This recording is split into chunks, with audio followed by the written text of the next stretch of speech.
mga tol? So welcome back to my YouTube channel, no? So for today's video is kung nakikita nyo ay meron tayong Z900 mga tol, no? Yan yung dadalhin natin for today's video. Ay nakabuhay pa pala. O nga pala mga tol, itong video na to, itong pinakamalupit na video na mapapanood nyo rito. At ito ang sound check natin. Dahil tayo ay magpapalit ng ating exhaust. Syempre pag naka big bike ka, matik na yan na naka exhaust, di ba? Kasi stock pipe pa lang siya ng exhaust mga tol, no? Ayun yung stock pipe ng Z900 na stock. Tsaka balita ko mga tol, napaabigat na itong ating stock exhaust. Ang mangyayari kasi mga tol ay magpapalit tayo ng burnout na pipe.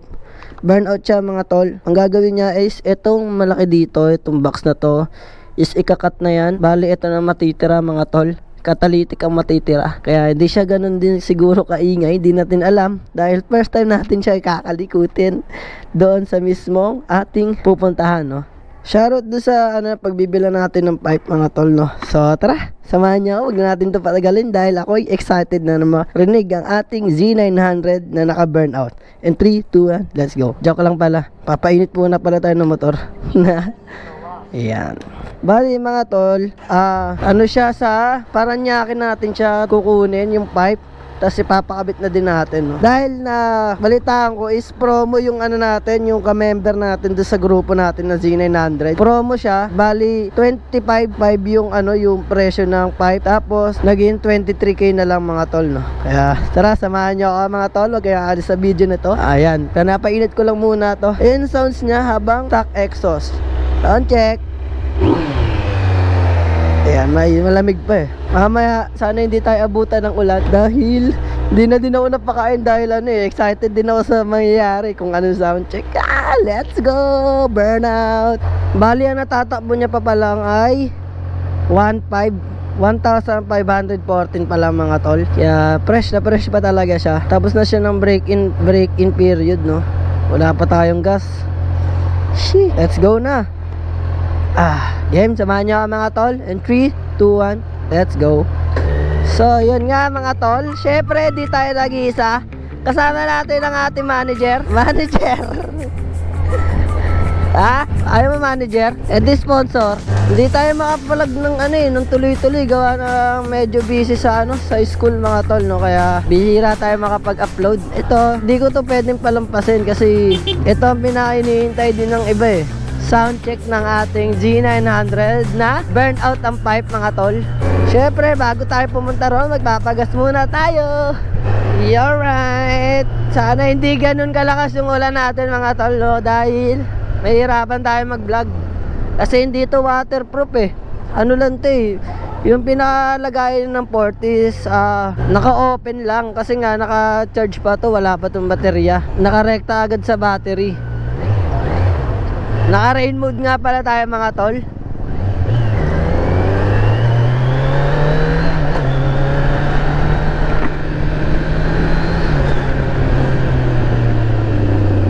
Minsan lang natin malabas si Thunder, naulan pa. Awit. Time check tayo, it's 1 PM mga tol. Tingnan natin kung ano oras tayo makakapunta ron. Kaya tayo magpapapipe mga tol dahil kapag sa expressway, kasi hindi tayo naririnig ng ng mga bus delikado yun. Tsaka yung mga truck, yung mga malalaking truck mga tol, hindi tayo ganong marinig kasi stock pipe na tayo eh. Sana wag umulan ng sodo. Hindi din ako flat footed eh. Tingkayad pa nga ako na ito eh. Kasi ang ginawa ko na dito, pinabawasan ko na yung sa harap. Pinabawasan ko na din yung upuan. Tapos naka lowering kit na din tayo. Wala, hindi pa din talaga natin kaya i-flat footed. Ang height ko lang is 5'1 ata, 5'1, 5'2. Hindi pa din talaga abot, alanganin. Yun lang problema sa mga naka big bike pag naulan eh. Pag mainit, sobra init talaga. May kasama pang ng makina. Napakainit. Iba yung init ng makina ng big bike sa mga Raider eh. Sa Raider okay pa kahit naka-shirt, matitiis mo yung init. Dito hindi. Parang naluluto yung nyo mga tol, yung balahibo sa binte. Kaya napakainit. Kaya pag nagbi-big bike ako, kailangan naka-jogging pants tayo para hindi natin ramdam yung init.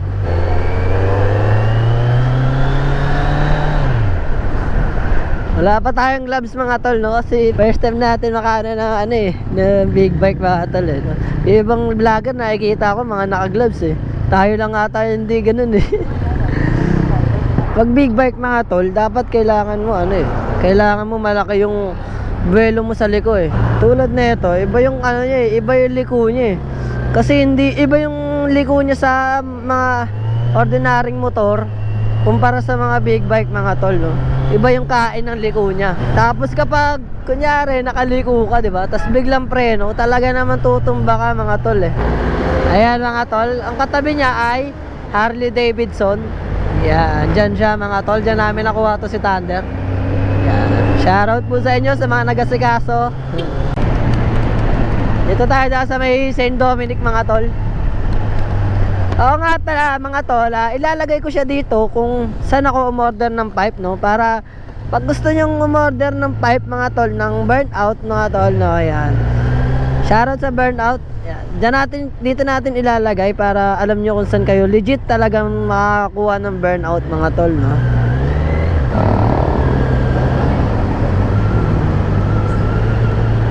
Magkakalam ko kakanan tayo. Check natin ulit sa ating Google Map. Dahil di talaga natin alam kung paano papunta ron. Alright mga tol, so babalik na lang ako kapag nandun na tayo sa mismong pupuntahan natin mga tol, no? Kasi baka malobat ang ating power bank. Tsaka i-PPM nyo lang naman siya kung saan siya banda mga tol. No need na ipakita kung saan tayo lulusot. Kasi ang hirap din pag ano eh, pag kailangan ko mag-concentrate sa drive eh. Kaya tara mga tol, babalik ako. 3, 2, 1, let's go.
Alright mga tol, so ito nabibidyan na natin siya ng naka-pipe mga tol, no?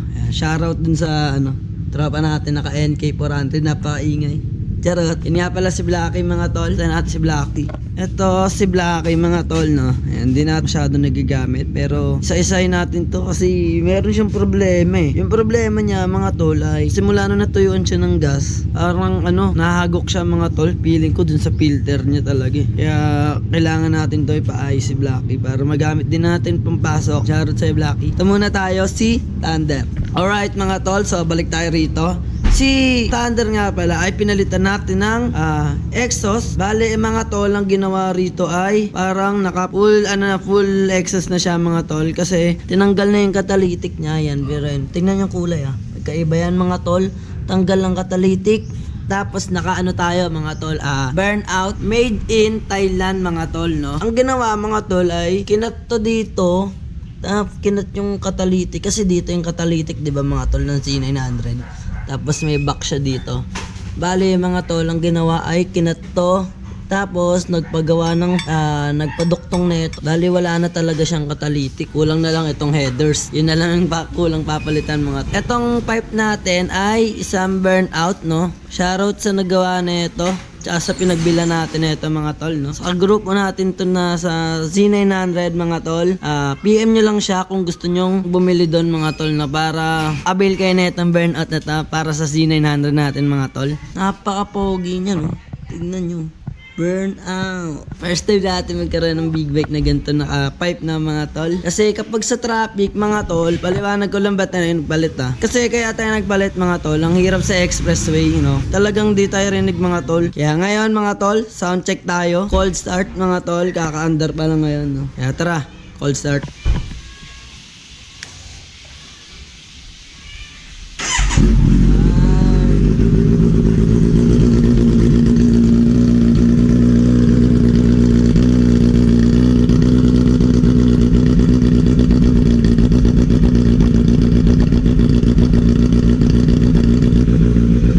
Tunog ng mga tol ng burnout, parang C1 mga tol, kaso ito pinili ko, medyo tahimik pa to kasi baka mareklamo tayo rito mga tol, ayan, napakaingay. Ayan, pwede na siguro to. Ayan siya mga tol pag binomba. Ito mga tol, 3, 2, 1, let's go.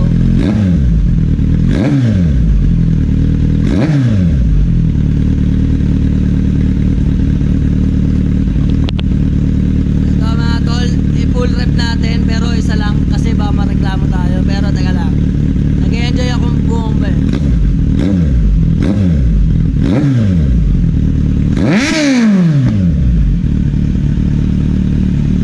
ingay, hindi pa gaanong full rep yan mga tol, nasa 9,000 RPM pa lang siguro yun. Ayan siya mga tol, C900 mga tol. Feedback ko dito sa na to, sa pipe na to, napakalupit na ito. Kala mo yung pipe na AR mga tol, yung maliit na canister na ganun lang. Kala mo AR. Grabe yung tunog. Halimaw. Pagkakamalan mo talagang mga tol 1000cc. Pero almost 1000cc na din siya kasi 940 plus ata, 50 pa.